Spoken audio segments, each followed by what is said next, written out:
Cinderella, Rapunzel, ang cute-cute nyo.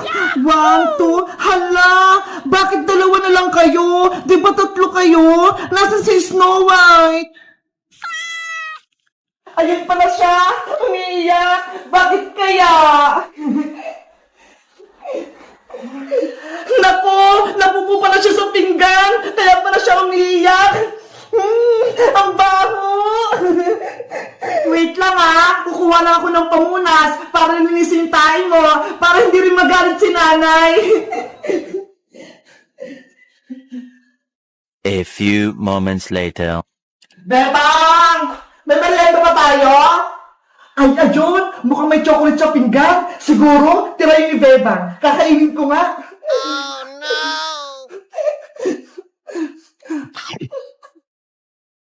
Ah! Ano to? Lasang tait!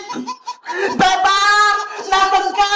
Nay! Nandito po ako! Ano po yan? Bakit may pupo rito sa pinggan? Kasi po, Nay, si Snow White tumayag na sa pinggan. Bakit po? Ano po nangyari? Bakit kayo napasigaw? Kasi nakain ko yung pupo na yan. Akala ko chocolate. Ano po? Nakain niyo yung pupo ni Snow White? Anong nakakatorong, Bebang? Ha? Wala po, Nay. Naiinis ako sa malilit na pusa na yan. Bebang, iligaw mo sila. Dapat wala na sila dito sa bahay, ha? Ililigaw sila? Bakit po, Nay? Alaga ko sila eh. Pakalat-kalat sila dito sa loob ng bahay? Kung saan-saan sila mga tumatae? Kaya yun, nakain ko tuloy. Pero, Nay, maliliit pa po sila. Hindi pa nilang kayang mamuhay sa labas. Tsaka, nalilinis ko naman po yung pupo nila, ha? Eto nga po, may dala akong pamunas.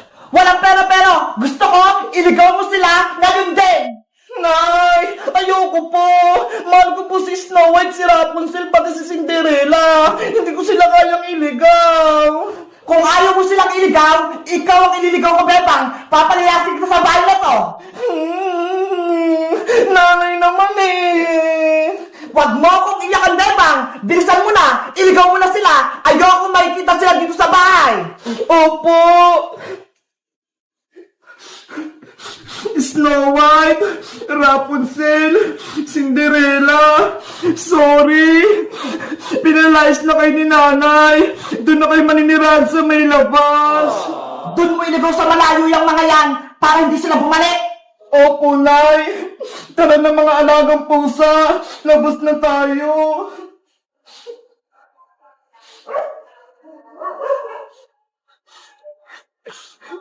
Saan ko kaya sila ilalagay? Kawawa naman sila. Maliliit pa. Bebang! Saan ka pupunta? At ano yung hawak mo? Princess, pinaliligaw sa akin to ni nanay yung maliliit kong kuting. Ano? Bakit? Kawawa naman sila. Di ba anak yan ni Shadow? Kasi si nanay, nakain niya yung tayo ni Snow White, kaya yun, nagalit siya. Si Aling Sitang, nakakain ng pupo ng pusa. Ew! Kadiri! Huwag kang tumawa, Princess. Baka marinig ka ni nanay. Lalo pa siyang magalit. Nakakatawa kasi Bebang eh. Sa tingin mo, Princess, saan ko to ilalagay yung mga pusa ko?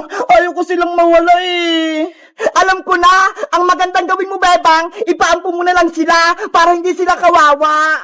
Ayaw nga, no? Magandang naisip mo, Princess. Diba? Matalino ako. Maliligtas ko yung mga kuting mo. Kaso, sino kayo yung ampun sa kanila? Ang lilit pa nga nila eh. Nako, basta ako, ayoko na mag-ampun ng kuting. Pagagalitan lang ako ni nanay. Ang baw-baw kasi ng mga tain yan eh. Guys, nasubukan nyo na ba mag-ampun ng pusa? O kaya aso? Napalaki nyo na rin ba sila?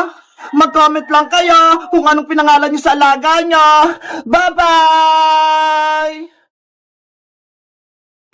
Lagot ka na ngayon, magkukulam ka! Lalabanan ka na namin ni Boyong! Tatalunin ka namin kahit dalawa lang kami ni Bebang!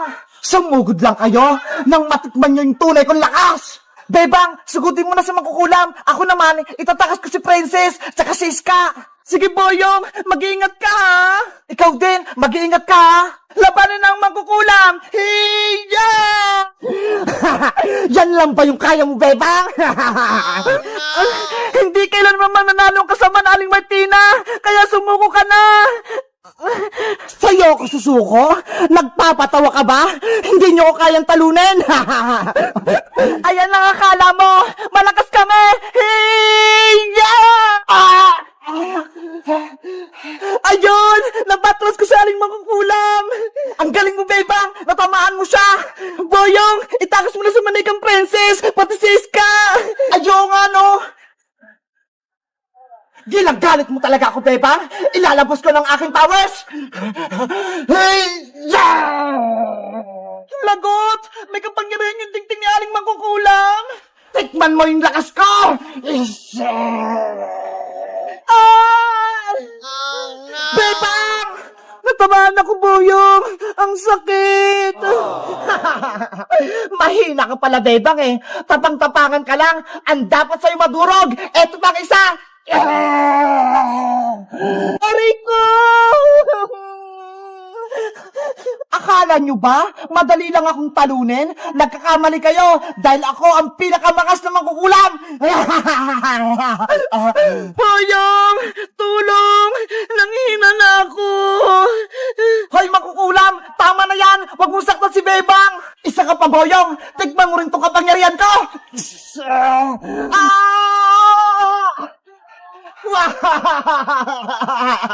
Boyong, hindi natin kaya sa Aling Mangkukulam. Masyado siyang malakas. Huwag kang sumuko, Bebang. Kaya natin siyang talunin. Eh paano? May power siya. Eh tayo wala. Nasa iyo pa ba yung gamot na binigay ni Manong Albularyo?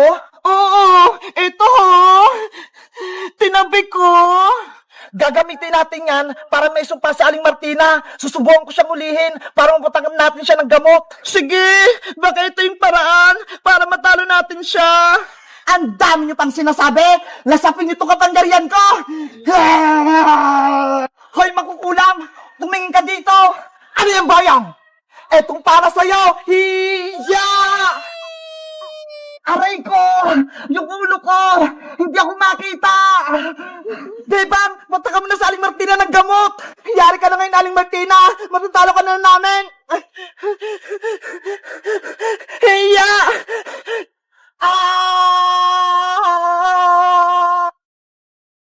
Ayun! Gumana! Wala na sa Aling Martina! Ano kaya naman itong kaldero? Hala! Sa Aling Martina! Naging pusa siya! Bebang! Boyong! Ibalik niyo ako sa dati! Ayoko maging pusa! Meow! Meow! Bagay pala sa'yo maging pusa eh! Hindi ka na namin ibabalik sa pagiging tao! Yahoo! Natalo natin sa Aling Mangkukulam, Boyong! Ang galing natin! Bebang, si Fence sa Iska naman gamutin mo para gumaling sila! Okay! Yari! Walang laman! Ubus na yung gamot natin, Boyong! Lagot! Hindi na makakabalik si Princess tsaka si Iska! Marika na sila forever! Hayaan mo na! Akin na lang sila! Iuwi ko para alagaan ko sa bahay! Ikaw bahala, Bebang! Basta ako, nailigtas ko na kayo! Guys, natalo na namin sa Aling Mangkukulam! Naging pusa na siya! Masaya ba kayo na wala na kaming kalaban? Mag-comment lang kayo kung anong next naming video! Bye-bye! Yay! Uwian na! Sabi ni Principal, dito daw ako maglinis sa tapat ng school para hindi ako ma-expel. Dito na nga lang ako magpapalis. Yahoo! Ay, aba, si Bebang, naglilinis na sa labas ng school. Buti nga sa'yo, binigyan ka ng punishment.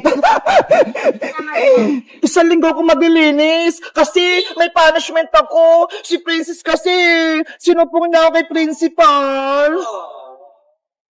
May naisip ako, para hindi matapos si Bebang sa paglilinis niya, magkakalat ako ng mga dahon.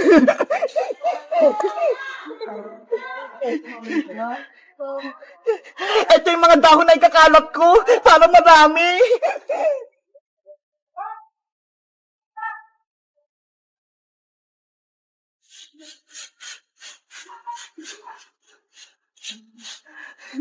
Ayan na! Nalinis ko na to lahat! Ipapacheck ko na to kay principal! Yari ka ngayon, Bebang! Oh no!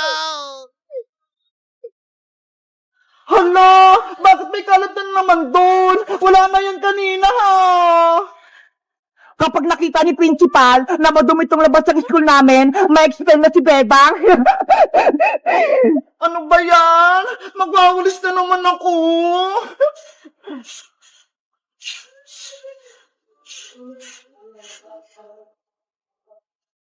Ayan! Nalinis ko na ulit! Matutuwa na sa akin ito si principal!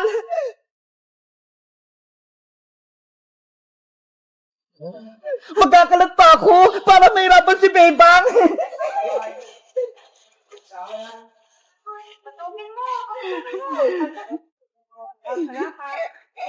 Pwede na akong umuwi! Marinis na yung tapat ng school namin! Naku! May kalat na naman! Grabe naman tukmuna ng mangga! Ang bilis maglaglag ng dahon! Mag-aulis na naman tuloy ako!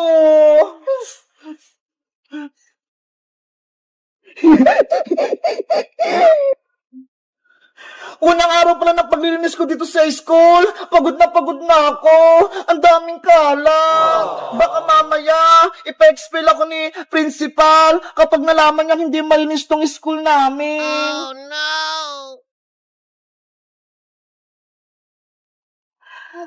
Ayan! Nalinis ko na lahat! Ipapacheck ko na kay principal para makita niya. Yahoo!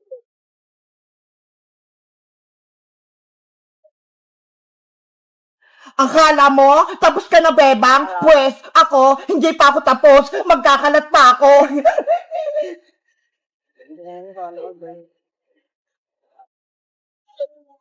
Oh no!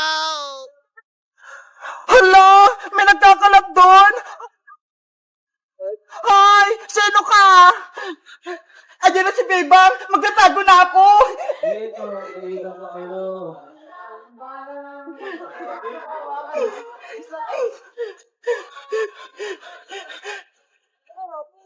Sino nagkakalat? Kanina pa ako naglilinis dito eh! Napapagod na ako! Ayos! Hindi ako nakita! Ano ba yan? Ang dami na namang kalat! Guys, alam nyo ba kung sino nagkakalat dito sa nililinisan ko? Para may subo ko yung principal, mag-comment lang kayo! Bye-bye!